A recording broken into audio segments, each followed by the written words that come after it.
Olá galerinha, mais um vídeo na rede a respeito da mecânica do carro. Eu só estou postando vídeos agora a respeito da mecânica do carro, mas não tenho o que fazer. Qualquer coisinha que eu mexo com o carro, eu vou estar postando aqui para vocês e mostrar para vocês o defeito. Então esse vídeo é sobre o defeito do lado do motorista, que é o lado o lado esquerdo. Quando eu estou andando com o carro, eu estou sentindo que está um barulho tipo assovio, e esse barulho está me incomodando muito. Então eu resolvi soltar a roda do carro, entrar debaixo do carro, analisar ali na região da tulipa e da trizeta e a coifa. Eu acho que vocês estão enjoados de ver um vídeo desse tipo, mas não tenho o que fazer, são lados diferentes do carro.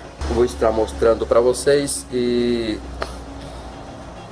logo também vou estar mostrando também, fazendo a manutenção em cada detalhe, desde a retirada da coifa, da trizeta, da tulipa. Vou tirar a tulipa, vou estar também ensinando como tirar a tulipa fora e como fazer uma manutenção nela. E como do outro lado eu tirei a tulipa, mas não ensinei como tirar a tulipa. É do mesmo jeito que a gente vai usar, que eu usei para tirar a tulipa do lado direito, eu vou usar para tirar a tulipa do lado esquerdo, mas eu vou estar mostrando para vocês, tudo bem?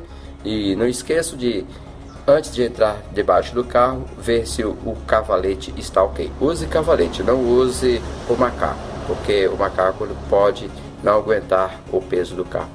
Então galera, como eu estava dizendo para vocês, não entre debaixo do carro sem antes vocês calçar direitinho o carro e ter certeza de que ele não vai desabar em cima de você. Use sempre cavaletes, é uma segurança a mais que você tem. Além do cavalete, vocês estão vendo lá que eu coloquei um macaco ainda, mas aqui está bem seguro. O serviço que eu tenho que fazer é tirar esse semi-eixo fora, né? E lá na frente, galerinha, soltar, tirar aquela coifa, como eu já mostrei para vocês no vídeo anterior, tirar aquela coifa e trocar a coifa junto com a trizeta também, porque eu estou com mais esse problema no carro. Tudo bem, galera? Aqui na ponta de eixo eu tenho a homocinética e a coifa, mas por enquanto eu não tenho problema na homocinética.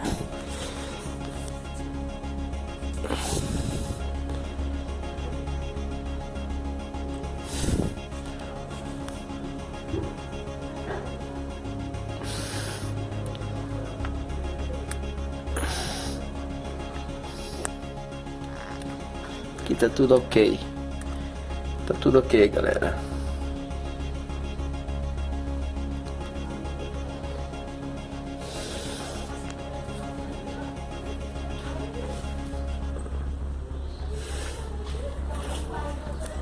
Onde eu vou ter que mexer, galerinha,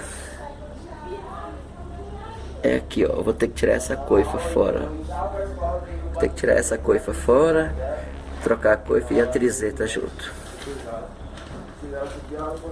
Tudo bem, galerinha? Então fica assim. Deixo um forte abraço para cada um de vocês. Deixo um agradecimento aqui aos meus inscritos. Eu estou com 108 inscritos. Isso é pouco? Para mim não é pouco, para mim é bom demais. Eu espero que multiplique esses inscritos aí. Tudo bem, galerinha? Compartilhe esse vídeo com os amigos de vocês. Se inscreva, deixe o comentário de vocês, porque eu vou fazer vídeo em cima do comentário de cada um de vocês. Um forte abraço do pessoal da empresa onde eu trabalho. Um forte abraço para cada um de vocês, com muito carinho. E da Corte Laser eu posso falar que o pessoalzinho da Corte Laser em geral, deixo aqui o meu forte abraço de verdade, um beijo para cada um de vocês, tudo bem? Então fica assim, se inscreva, deixe o comentário de vocês aqui embaixo, tudo bem, galerinha? Então, tchau!